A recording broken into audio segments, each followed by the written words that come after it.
जिस मंच पर बैठे थे अखिलेश, वहां हो रहा था माफियाओं का गुणगान। योगी की पुलिस पहुंची तो बदल गया मंजर। अखिलेश की पार्टी का नेता मुख्तार के नाम पर मांग रहा था वोट, कह रहा था अतीक को याद कर दबाएं ईवीएम का बटन। क्या मौत के बाद भी माफिया आएंगे अखिलेश की पार्टी के काम? यूपी की रैलियों से आई चौंकाने वाली जानकारी। क्या यूपी का मुसलमान इस बार मुख्तार, अतीक और शहाबुद्दीन के नाम पर वोट करने का मन बना रहा है? संभल की रैली में जो हुआ है उसने बीजेपी के हर बड़े नेता की नींद उड़ा दी है।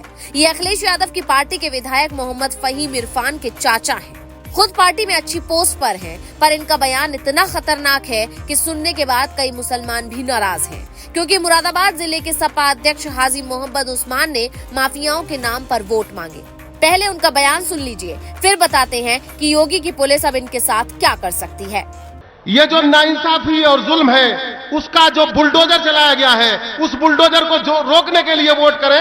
शहाबुद्दीन, अतीक, अशरफ, मुख्तार की याद करते हुए, उनको ध्यान करते हुए वोट करें। आजम खान पर जो जुल्म हुए हैं, उन जुल्मों को याद करके वोट करें। और जो इबादत में लोग इबादत कर रहे थे सड़क पर, उनको जो ठुकराने वाले हैं, उनको वो जो जिन्होंने उनको ठुकरवाया, उस सत्ता को ठुकराने के लिए वोट करें। और कब्र पर जो मिट्टी दी जाए, उसकी भी जो परमिशन मंगवाने वाली सरकार है, उस राज को दफनाने के लिए वोट करें।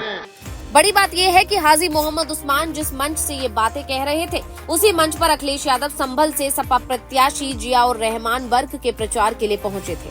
यानी सवाल ये उठता है कि क्या अखिलेश यादव अपनी पार्टी के नेताओं को ये कह रहे हैं कि इस बार माफियाओं के नाम पर वोट मांगो? मुख्तार हो चाहे अतीक, जीते जी इन लोगों ने सपा से लेकर बसपा तक को कितना फायदा पहुंचाया, पूरा उत्तर प्रदेश जानता है। तो क्या मौत के बाद भी माफिया सपा को कुछ सीटें जिताने वाले हैं? ये समझना बेहद जरूरी है। गाजीपुर वाली सीट पर सपा प्रत्याशी अफजाल अंसारी को सहानुभूति वोट मिल सकता है, क्योंकि मुख्तार को वहां कुछ लोग मसीहा मानते हैं। संभल सीट से वर्क कई बार सांसद रहे हैं, अब वो इस दुनिया में नहीं है, पर उनके बेटे को जनता सांसद बनाएगी या नहीं, ये कहना मुश्किल है। पूर्वांचल में बाहुबलियों की पकड़ मजबूत रही है। पहली बार ये चुनाव बिना मुख्तार, बिना अतीक हो रहा है।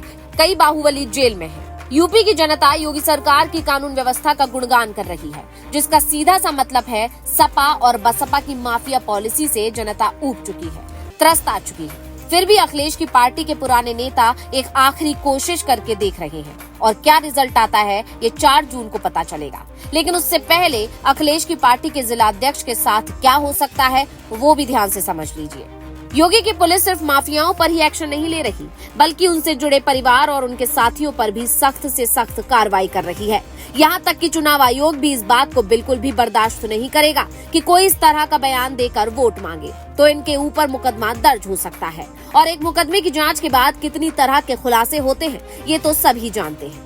चूँकि मोहम्मद उस्मान ये तक कहते हैं कि कब्र पर मिट्टी डालने की परमिशन की बात करने वाली सरकार के बारे में सोचकर वोट करें, तो सवाल ये उठता है कि क्या मोहम्मद उस्मान मुस्लिमों को डराने की कोशिश कर रहे हैं कि ये सरकार रही तो आपके अपनों के फातिहा पढ़ने में भी दिक्कत आ सकती है। अगर आपके सामने कोई इस तरह की बात करे तो ये जरूर सोचें कि आपके इलाके का कौन सा नेता आपके लिए काम कर रहा है, क्योंकि आपके यहाँ काम आपके सांसद करवाते हैं। केंद्र से योजनाएं जाती हैं, पैसे जाते हैं, पर कुछ सांसद ऐसे होते हैं जो अपना फंड भी खर्च नहीं कर पाते, और जनता हर मौसम में परेशानी झेल रही होती है।